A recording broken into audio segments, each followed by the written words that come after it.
Halo, selamat siang. Kami dari kelompok 5. Berdirinya kami di sini ingin membahas materi perkuliahan sejarah peradaban timur berjudul Perkembangan Dinasti-Dinasti Cina dan Struktur Sosial Budaya serta Pemikiran Filsafat yang Berpengaruh periode 1600 sebelum Masehi hingga 220 Masehi. Sebelum itu, perkenalkan saya Zahwa Zaimanahini serta rekan-rekan saya. Perkenalkan nama saya Ketut Alexandria Cinta.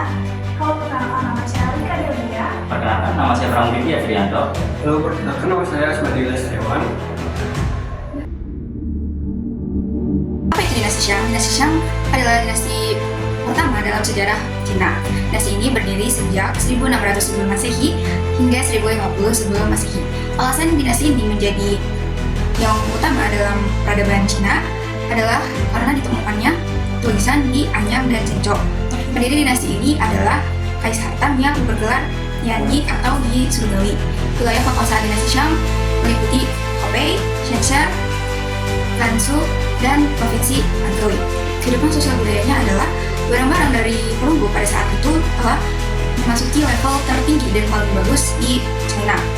Biasanya barang-barang dari perunggu ini hanya digunakan oleh para bangsawan, sedangkan rakyat jelata hanya menggunakan peralatan dari batu pada saat zaman Neolitikum. Lalu mereka juga mengembangkan teknik menenun dari kain sutra. Biasanya pakaian yang ditenun dari kain sutra hanya dipakai oleh para bangsawan, sedangkan rakyat jelata hanya memakai bahan kasar yang ditenun dari urat tumbuhan. Lalu ada juga kepercayaan mengenai kesuburan tanaman. Jadi korban tawanan perang akan dipersembahkan untuk bumi yang menjadi sumber utama tanaman. Lalu ada juga kepercayaan mengenai majikan yang telah meninggal dunia akan dikuburkan bersama budak dan hewan peliharaan. Mengapa begitu?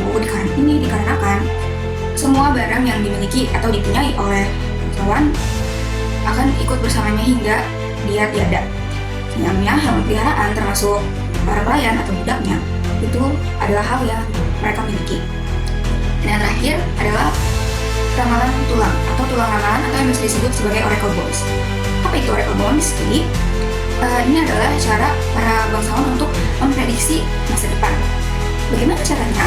Jadi para bangsawan akan menanyakan mengenai apa yang akan mereka lakukan di masa depan kepada sang peramal. Lalu sang peramal akan mengukir pertanyaan mereka di atas tulang belikat lembu atau tempurung kura-kura.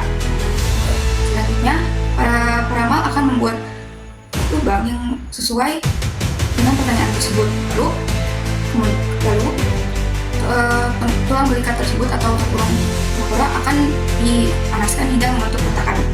Nah, para peramal akan menafsirkan retakan-retakan tersebut untuk memprediksi masa depan. Apabila retakan tersebut lurus, itu artinya para bangsawan dapat melakukan kegiatan yang mereka inginkan untuk masa depan. Tapi jika hasil retakan tersebut tidak rata atau berbelok, maka para bangsawan diharapkan untuk menunda apa yang akan mereka lakukan di masa depan. Sayangnya dinasti ini mengalami kemunduran yang disebabkan oleh Raja Zhengzhou yang kejam, suka bermain perempuan dan suka minum alkohol. Beliau juga meninggalkan tradisi pengorbanan manusia yang telah dilakukan selama bertahun-tahun. Lalu, karena beliau sangat kejam, ketika pasukan Zhou masuk ke kota dinasti Shang, pasukan dinasti Shang pun berbelot dan bergabung dengan pasukan dinasti Zhou. Berdirinya dinasti Zhou menjadi awal kemunduran dinasti Shang. Selanjutnya adalah dinasti Zhou. Dinasti Zhou didirikan oleh Raja Wu dari Zhou yang berhasil mengalahkan dinasti Shang dalam pertempuran besar. Dinasti Zhou adalah salah satu dinasti terpanjang dalam sejarah Tiongkok dan terkenal dengan pengaruhnya terhadap budaya, politik, dan filosofi Tiongkok kuno. Dinasti ini terbagi menjadi dua periode, yaitu Zhou Barat dari tahun 1046 hingga 771 sebelum Masehi dan Zhou Timur dari tahun 770 hingga 256 sebelum Masehi. Dalam kehidupan sosial dan budaya, dinasti Zhou memberikan sumbangan budaya yang signifikan terhadap pertanian, pendidikan, organisasi militer, serta sastra Tiongkok, musik, aliran pemikiran filsafat, stratifikasi sosial, serta inovasi politik dan agama. Budaya yang mereka bangun dan pelihara selama 800 tahun memungkinkan perkembangan seni, metalurgi, dan beberapa nama paling terkenal dalam filsafat Tiongkok, di antaranya Confucius, Mencius, Moti, Lao Tzu, dan Sun Tzu, yang semuanya hidup dan menulis selama periode yang dikenal sebagai 100 aliran pemikiran. Selanjutnya saya akan membahas mengenai dinasti Qin. Dinasti Qin merupakan salah satu dinasti terbesar yang ada di Cina. Dinasti Qin merupakan dinasti yang didirikan oleh Qin Shi Huang pada tahun 900 sebelum Masehi di tanah bekas dinasti Zhou. Dinasti Qin ini berdiri karena adanya pemberontakan dari Qin Shi Huang terhadap dinasti Zhou, sehingga dinasti Qin ini berdiri di daerah kekuasaan dinasti Zhou. Karena rakyat pada masa dinasti Qin ini memiliki keragaman bahasa, akhirnya Kaisar Qin ini melakukan penyatuan di berbagai daerah, termasuk daerah jajahan dinasti Qin, dengan menyatukan kekuasaan menjadi satu entitas tunggal nasional, di mana Kaisar Qin ini berhasil menciptakan satu bahasa baku yang digunakan oleh seluruh rakyat Cina, baik untuk dalam kepemerintahan maupun dalam bahasa sehari-hari rakyat, sehingga tidak terjadi miskom antara kepemerintahan dan juga rakyat. Karena berhasil menyatukan seluruh Cina di bawah kekuasaannya, Qin Shi Huang mendapatkan julukan sebagai the first emperor atau kaisar pertama di Cina, atau dalam bahasa Mandarin disebut Shi Huangdi, di mana dalam masa kepemerintahannya Qin Shi Huangdi berhasil mengubah paham dinasti Qin yang sebelumnya adalah feodalisme menjadi pahaman absolut.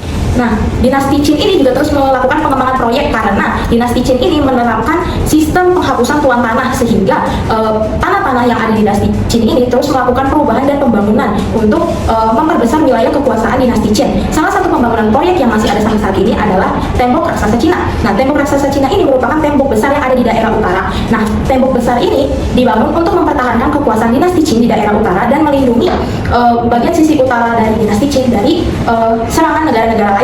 Dan panjangnya itu mencapai 6.400 km yang didirikan selama 1.800 tahun dengan mengambil pekerja dari rakyat-rakyatnya tanpa diberikan biaya gaji.